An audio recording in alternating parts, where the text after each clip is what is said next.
This is the Lone Crater YouTube. We hope this video helps. In this video, I will show you how to replace an Audi A3 window regulator. First, gather your essential tools, including a trim removal kit, Torx bits, and a new window regulator assembly. For your safety, always begin by disconnecting the car's negative battery terminal. Next, carefully use your trim removal tools to pry off the inner door panel and any associated trim pieces, revealing the internal door components. This initial preparation is crucial for a smooth replacement process. Now let's remove the old regulator. Carefully lower the window glass until you can access the mounting clips, then detach the glass and secure it safely with tape. Next, locate and unbolt the old window regulator assembly from the door frame. There are typically 3 or 4 bolts.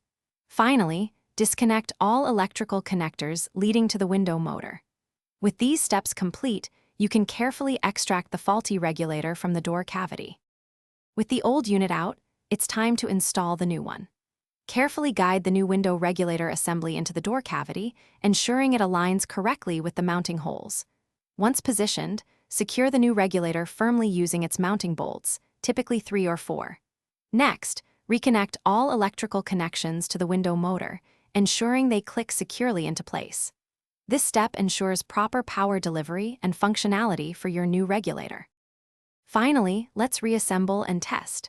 Carefully reattach the window glass to the new regulator clips, ensuring it's seated properly. Next, reinstall the inner door panel and all associated trim pieces, making sure all clips engage securely. Reconnect the car's negative battery terminal.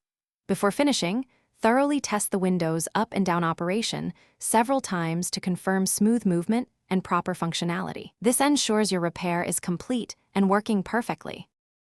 Thanks for watching. Consider subscribing if we helped you.